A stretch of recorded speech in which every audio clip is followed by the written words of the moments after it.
మీరు ఈ శ్రీరామనవమిని ఎలా సెలబ్రేట్ చేసుకున్నారో నాకైతే కామెంట్ సెక్షన్‌లో చెప్పేయండి. నాకులాగా ఎంతమందికి రాత్రిపూట ఐస్ క్రీమ్ తినాలనిపిస్తుంది? నాకైతే ఈరోజు చాలా అంటే చాలా క్రేవింగ్స్ వచ్చాయి ఐస్ క్రీమ్ మీద. మా ఊర్లో లస్సీ షాప్ అనేది చాలా అంటే చాలా ఫేమస్. అండ్ నాకు పర్సనల్‌గా ఇక్కడ రోస్టెడ్ ఆల్మండ్ ఐస్ క్రీమ్ అయితే చాలా అంటే చాలా ఇష్టం. సో, నాకు క్రేవింగ్స్ వచ్చింది నార్మల్ ఐస్ క్రీమ్ మీదే కాదు, ఇలా ఆల్మండ్స్ మీద కూడా. సో, నేను ఇక్కడ అదైతే ఆర్డర్ ఇచ్చేసాను. అండ్ లాస్ట్ దాకా చూడండి, మా మమ్మీ తిట్టిన తిట్లు కూడా వినండి.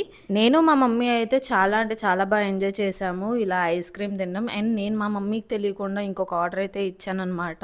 అది మింట్ మాక్టైల్. మా మమ్మీకి అస్సలు తెలియదు, మా మమ్మీకి అసలు నచ్చదు ముందు ఇలాంటివి ఏమి. సో అది ఆర్డర్ ఇచ్చి అది తీసుకున్నా అని చెప్పి దానికో సుప్రభాతం వేసుకుంది. అండ్ నేనైతే ఆ సుప్రభాతాన్ని ఈ మాక్టైల్ తాగుతూ ఎంజాయ్ చేశాను. సో ఎంతమందికి ఇప్పుడు నేను చూపించే కాలేజ్ తెలుసో నాకైతే కమెంట్ చేసేయండి. స్టార్ జూనియర్ కాలేజ్, ఎంతమంది ఈ కాలేజ్ నుంచో కూడా చెప్పేయండి.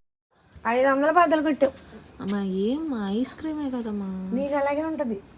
500 ఎన్ని వస్తాయి ఇంట్లో అయితే తెలుస్తాయి. ఇలాంటివి అయితే బోర్డులు వస్తాయి కదా, కమెంట్ చేసేయండి.